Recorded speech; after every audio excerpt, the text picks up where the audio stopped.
ಇಂದು ನಾನು ಗರಿಗರಿಯಾದ ಗೋಬಿ 65 ಮಾಡ್ತಾ ಇದ್ದೇನೆ. ಇದು ಗೋಬಿ ಮಂಚೂರಿಗಿಂತಲೂ ಸ್ವಲ್ಪ ಬೇಗನೆ ಮಾಡ್ಕೋಬಹುದು, ಯಾಕಂದರೆ ಇದಕ್ಕೆ ಒಗ್ಗರಣೆ ಹಾಕಂಗಿರಲ್ಲ. ಮಕ್ಕಳಿಗಂತೂ ತುಂಬ ಇಷ್ಟ ಆಗುತ್ತೆ ಈ ಗೋಬಿ 65. ತುಂಬ ಕ್ರಿಸ್ಪಿಯಾಗಿ ಕುರುಕುರಿ ಥರ ಬರುತ್ತೆ, ಹಾಗಾಗಿ ಮಕ್ಕಳಂತೂ ತುಂಬಾ ಇಷ್ಟಪಡ್ತಾರೆ. ಮಳೆಗಾಲ ಅಥವಾ ಚಳಿಗಾಲದ ಟೈಮಲ್ಲಿ ಈ ಥರ ಡಿಫ್ರೆಂಟಾಗಿ ಮಾಡಿಕೊಟ್ರೆ ಮಕ್ಕಳಿಗೆ ದೊಡ್ಡವ್ರಿಗೆ ಎಲ್ರಿಗೂ ಇಷ್ಟ ಆಗುತ್ತೆ. ಬಜ್ಜಿ ಬೋಂಡ ಎಷ್ಟು ಟೈಮ್ ತೊಗೊಳುತ್ತೋ ಅದೇ ಟೈಮಲ್ಲಿ ನಾವು ಈ ರುಚಿಕರವಾದ ಗರಿಗರಿಯಾದ ಗೋಬಿ 65ನ ಮಾಡ್ಕೋಬಹುದು. ಹಾಗಾದರೆ ಬನ್ನಿ ಈ ಗೋಬಿ 65 ಮಾಡೋ ವಿಧಾನ ನೋಡ್ಕೊಳ್ಳೋಣ. ಆದರೆ ಅದಕ್ಕೂ ಮೊದಲು ನಮಸ್ಕಾರ, ಪಾಕಶಾಸ್ತ್ರ ಚಾನಲ್ಗೆ ಸ್ವಾಗತ. ನಾನು ಸುರೇಖಾ ತಳವಾರ್. ನಮ್ಮ ಚಾನಲ್ಗೆ ಸಬ್ಸ್ಕ್ರೈಬ್ ಮಾಡಿಲ್ಲ ಅಂದರೆ ದಯವಿಟ್ಟು ಸಬ್ಸ್ಕ್ರೈಬ್ ಮಾಡಿ, ಹಾಗೆ ಪಕ್ಕದಲ್ಲಿರೋ ಬೆಲ್ಲೈಕನ್ ಪ್ರೆಸ್ ಮಾಡಿ. ಬೆಲ್ಲೈಕನ್ ಪ್ರೆಸ್ ಮಾಡೋದ್ರಿಂದ ನಮ್ಮ ಹೊಸ ವಿಡಿಯೋಗಳ ನೋಟಿಫಿಕೇಷನ್ ನಿಮಗೆ ಬರುತ್ತೆ. ಗೋಬಿ 65 ಮಾಡೋದಕ್ಕೆ ನಾನು ಒಂದು ಗೋಬಿನ ತೊಗೊಂಡು ಈ ಥರ ಕಟ್ ಮಾಡಿ ಇಟ್ಕೊಂಡಿದ್ದೀನಿ.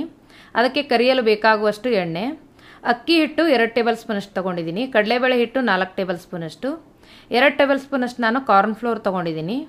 ಉಪ್ಪು ರುಚಿಗೆ ಎಷ್ಟು ಬೇಕೋ ಅಷ್ಟು ಹಾಕ್ಕೊಳ್ಳಿ. ಪೆಪ್ಪರ್ ಪೌಡ್ರು ಸ್ವಲ್ಪ ತೊಗೊಂಡಿದ್ದೀನಿ. 1 ಟೇಬಲ್ ಸ್ಪೂನಷ್ಟು ಶುಂಠಿ ಬೆಳ್ಳುಳ್ಳಿ ಪೇಸ್ಟು, 2 ಟೇಬಲ್ ಸ್ಪೂನಷ್ಟು ಅಚ್ಚ ಖಾರದ ಪುಡಿ ತೊಗೊಂಡಿದ್ದೀನಿ. ಇದು ಗರಂ ಮಸಾಲ 1/4 ಟೇಬಲ್ ಸ್ಪೂನಷ್ಟು ತೊಗೊಂಡಿದ್ದೀನಿ.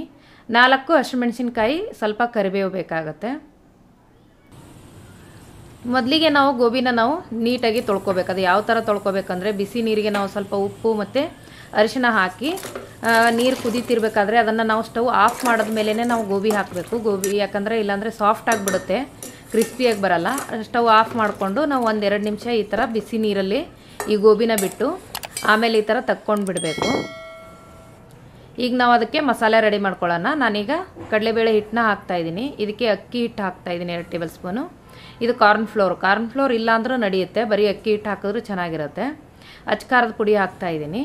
ಇದು ಮೆಣಸು ಪುಡಿ 8-10 ಮೆಣಸುಗಳನ್ನ ನಾನು ಕುಟ್ಕೊಂಡು ತೊಗೊಂಡಿದ್ದೀನಿ. ಸ್ವಲ್ಪ ಗರಂ ಮಸಾಲ ಹಾಕ್ತಾಯಿದ್ದೀನಿ. ಅದಕ್ಕೆ ರುಚಿಗೆ ಎಷ್ಟು ಬೇಕೋ ಅಷ್ಟು ಉಪ್ಪನ್ನ ಹಾಕ್ಕೊಳ್ಳಿ. ಸ್ವಲ್ಪ ಶುಂಠಿ ಬೆಳ್ಳುಳ್ಳಿ ಪೇಸ್ಟ್ನ ಹಾಕ್ತಾಯಿದ್ದೀನಿ. ಇದನ್ನೆಲ್ಲ ಸ್ವಲ್ಪ ಮೊದಲೇ ನಾವು ಡ್ರೈಯಾಗಿ ಮಿಕ್ಸ್ ಮಾಡ್ಕೋಬೇಕು. ಈಗ ಸ್ವಲ್ಪನೇ ನೀರು ಹಾಕಿ ಇದನ್ನು ಚೆನ್ನಾಗಿ ಗಂಟು ಇಲ್ದಿರೋ ಥರ ಕಲಿಸ್ಕೋಬೇಕು. ತೀರಾ ತಿಳುವಾಗಿ ಕಲಿಸ್ಕೋಬಾರ್ದು, ಸ್ವಲ್ಪ ಗಟ್ಟಿಯಾಗೇ ಇರಲಿ.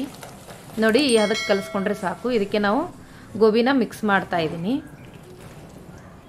ನೋಡಿ, ಎಲ್ಲ ಮಿಕ್ಸ್ ಮಾಡಿ ಇದನ್ನು ನಾನೊಂದು ಪ್ಲೇಟ್ ಮುಚ್ಚಿಡ್ತಾ ಇದ್ದೀನಿ. ಎಣ್ಣೆ ಕಾಯೋವರೆಗೂ ಅಷ್ಟೇ ಸಾಕು, ಜಾಸ್ತಿ ಏನು ಮ್ಯಾರಿನೇಟ್ ಮಾಡಬೇಕಾಗಿ ಅಂತೇನಿಲ್ಲ. ನೋಡಿ, ಈಗ ಎಣ್ಣೆ ಕಾದಿದೆ. ಈಗ ಒಂದೊಂದಾಗಿ ಹಾಕೋಣ. ನೋಡಿ, ಈ ಥರ ಬಿಡಿಯಾಗಿ ಹಾಕಬೇಕು. ನೋಡಿ, ಚೆನ್ನಾಗಿ ಎಣ್ಣೆ ಕಾಯಿಸ್ಕೊಂಡು ಈ ಥರ ಬಿಡಿಯಾಗಿ ಹಾಕಿ ಒಂದು 4-5 ನಿಮಿಷ ಚೆನ್ನಾಗಿ ಇದನ್ನು ಹುರ್ಕೋಬೇಕು. ಸ್ವಲ್ಪ ಹುರಿದಾದ್ಮೇಲೆ ಇದಕ್ಕೆ ನಾನು ಕಟ್ ಮಾಡಿರೋ ಹಸಿಮೆಣಸಿಗೆ ಮಧ್ಯದಲ್ಲಿ ಸೀಳ್ಬಿಟ್ಟು ಹಸಿಮೆಣಸಿಗೆ ಹಾಕ್ಕೊಳ್ಳಿ. ಹಾಗೆ ಹಾಕಿದ್ರೆ ಸಿಡಿಯೋ ಚಾನ್ಸಸ್ ಇರುತ್ತೆ, ಹಾಗಾಗಿ ಸ್ವಲ್ಪ ಕರಿಬೇವು, ಇದು 2 ಸೇರಿ 1 ನಿಮಿಷ ನಾವು ಇದನ್ನು ಚೆನ್ನಾಗಿ ಫ್ರೈ ಮಾಡ್ಕೊಂಡು ತೆಗೆದ್ರೆ ನೋಡಿ ಗೋಬಿ 65 ರೆಡಿ ಆಯಿತು. ತುಂಬ ಟೇಸ್ಟಿಯಾಗಿ ಆಗುತ್ತೆ. ಮಕ್ಕಳಿಗೆ ದೊಡ್ಡವ್ರಿಗೆ ಎಲ್ರಿಗೂ ಇಷ್ಟ ಆಗುತ್ತೆ. ನೀವು ಕೂಡ ಒಂದು ಸಲ ಟ್ರೈ ಮಾಡಿ, ಮಾಡೋದು ಸುಲಭ ಇದೆ. ಈ ವಿಡಿಯೋ ನಿಮಗೆ ಇಷ್ಟವಾದರೆ ಲೈಕ್ ಮಾಡಿ, ಶೇರ್ ಮಾಡಿ, ಸಬ್ಸ್ಕ್ರೈಬ್ ಮಾಡಿ, ಹಾಗೆ ಪಕ್ಕದಲ್ಲಿರೋ ಬೆಲ್ ಐಕನ್ ಪ್ರೆಸ್ ಮಾಡಿ. ಧನ್ಯವಾದಗಳು.